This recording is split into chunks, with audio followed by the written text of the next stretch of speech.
Olá, eu sou Márcia Médio, vidente sensitiva e clarividente, e hoje nós estamos aqui fazendo mais um vídeo, mas antes de fazer este vídeo eu gostaria de falar sobre o que anda acontecendo.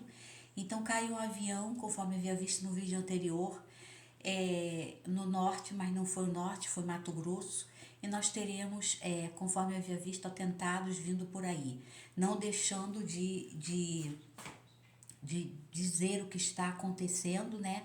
Mas aguardando as notificações conforme nós estamos aguardando.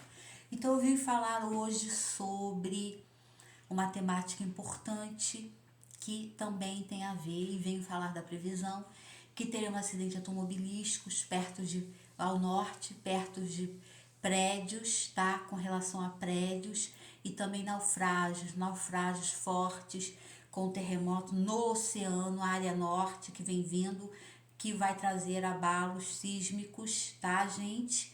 E a nível de prédios e a nível de carros também velozes. Acidente automobilístico fortíssimo no Brasil, detectado na área norte. Então não deixa de observar, né, o que está acontecendo.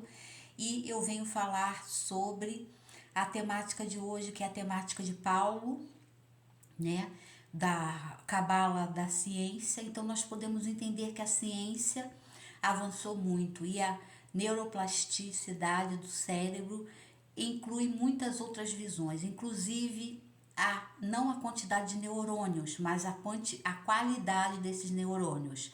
Então você pode jogar xadrez, 32 peças, segundo a tese do doutor, que agora me foge um pouco a memória, né, do médico conhecido, doutor Laí Ribeiro, né, que disse que há 32 peças, obviamente, e que essas peças podem ser similares ao jogo de tabuleiro de uma família que se propõe a fazer uma pesquisa, uma pequena, né, quebra-cabeça. Então, obviamente que o xadrez é muito mais intenso do que um quebra-cabeça. E normalmente as pessoas vão de 1.000 a 2.000 pontos dentro do xadrez e tornou-se praticamente uma coisa viável hoje em dia.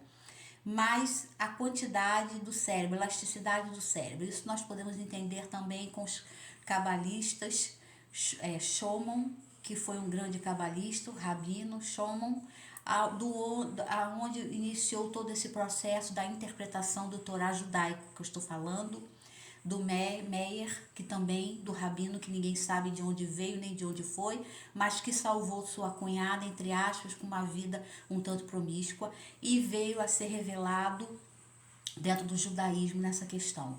Então nós podemos entender que a elasticidade, a ciência vai a muito mais além, e nós vamos falar sobre Paulo de Tarso, aonde foi o grande profeta dessa história do Novo Testamento, obviamente, me referindo um pouco ao Novo Testamento, não deixando de falar do Antigo, mas me referindo ao Novo. Então, o Paulo de Tarso viveu uma vida na Turquia, ele era considerado romano, segundo Atos ele tinha dupla cidadania, mas ele era judeu.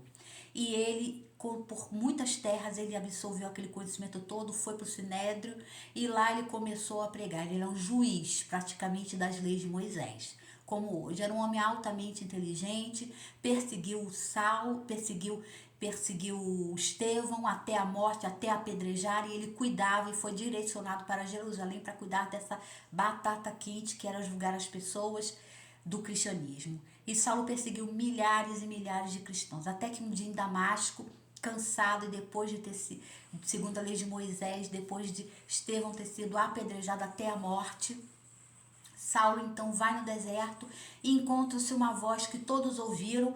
Ele diz: por que me persegue, Saulo? E era Jesus de Nazaré. E ele imediatamente já estava com uma cegueira e ficou totalmente cego. Ele dirigiu, começou então a conversão de lá para cá. Ele veio para Damasco e aí ele se batiza como cristão e começa a defender o enredo do cristianismo e os perseguidos de Jesus de Nazaré.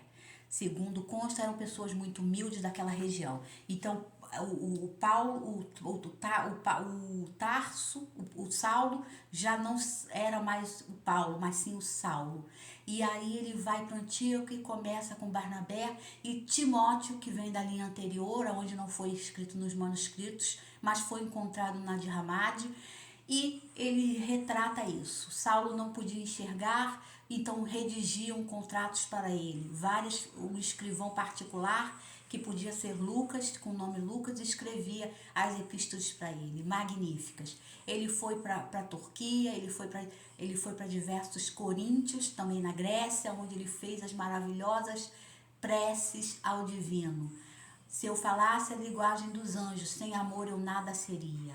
Então ele unifica o cristianismo, transforma o cristianismo completamente numa visão amorosa e afetiva, transfigurando toda aquela poesia, aquela rigidez que ele tinha anteriormente no Sinédrio como arte de amar ao próximo, que não precisava de entendimento, que não precisava de nada a não ser amar ao próximo.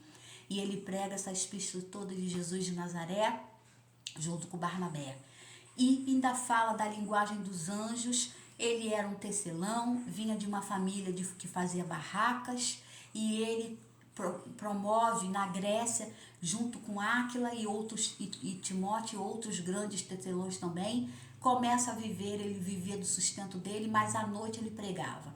Ele foi perseguido e uma vez ele foi retirado em um cestinho das muralhas de Antíoque, onde ele estava, por perseguição. Então estava chegando o seu fim, e ele viu o seu fim e viu no mar a aparência de Jesus vindo até ele andando sobre as águas e indicando as localizações onde ele podia ir seguramente pregar o evangelho. Então isso é uma ciência. Por quê? Porque um homem letrado, um homem com diversas gabaritado, estudado, um homem fino, um homem diplomata, se voltando para o lado do cristianismo judaico, falando de Jesus. E ele coloca as epístolas maravilhosas, que o amor não se envaidece, que o amor não se enobrece, que o egoísmo e vários outros sentidos, a noção figurativa. Então, o cérebro de Paulo abrangiu, ele conseguiu, através daquela plasticidade, erguer um novo fundamento à sua vida, e veio o campo da fé amorosamente, que trouxe a resistência. Então ele disse, viver é Cristo e morrer é lucro. Então ele sabia que iria padecer do mesmo mal que todos os apóstolos que padeceram.